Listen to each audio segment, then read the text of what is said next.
Hari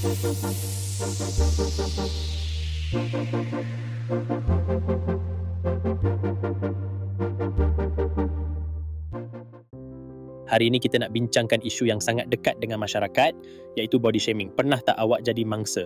Pernah masa sekolah dulu.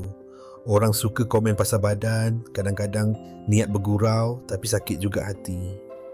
Betul tu, ramai tak sedar kata-kata mereka boleh beri kesan jangka panjang pada emosi seseorang. Sebenarnya body shaming boleh berlaku pada semua jenis badan, kurus pun kena, gemuk pun kena.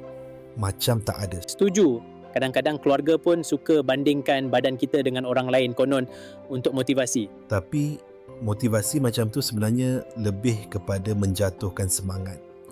Rasa rendah diri makin menebal. Ada juga yang anggap body shaming ni budaya biasa, tapi sebenarnya ia toksik dan perlu dihentikan. Pernah tak awak dengar orang cakap, kalau badan macam ni susah nak kerja atau tak cantik lah? Sakit hati. Ya, dan ada juga yang kaitkan rupa fizikal dengan nilai diri. Padahal setiap orang ada keunikan masing-masing. Kadang-kadang media sosial pun tak membantu. Trend kecantikan berubah tapi tekanan tetap sama. Setuju. Bila tengok influencer, ramai yang rasa diri tak cukup bagus. Padahal semua tu filter semata-mata. Sebenarnya penting untuk kita sedar bahawa kecantikan tu subjektif. Tak ada satu standard pun yang mutlak. Kalau semua orang sama, dunia ni mesti bosan. Kelainan itulah yang buatkan kita menarik. Tapi susah juga nak lawan persepsi negatif orang. Kadang-kadang kita sendiri pun terikut-ikut. Mungkin kita boleh mula dengan diri sendiri dulu, belajar terima kekurangan dan lebih yakin. Betul, dan bila nampak orang lain kena body shaming, jangan diam je. Tegur dengan cara baik. Pernah tak awak cuba bantu kawan yang kena body shaming?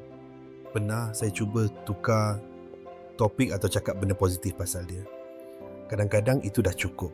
Sebenarnya, sokongan kawan sangat penting. Ia boleh bantu pulihkan keyakinan diri mangsa.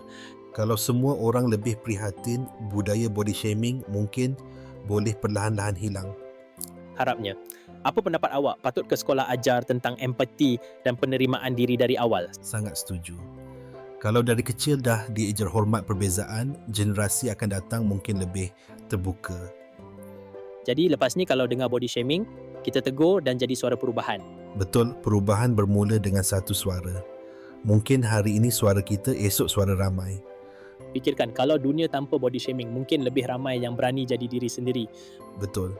Mungkin lebih ramai yang gembira dan yakin dengan siapa mereka.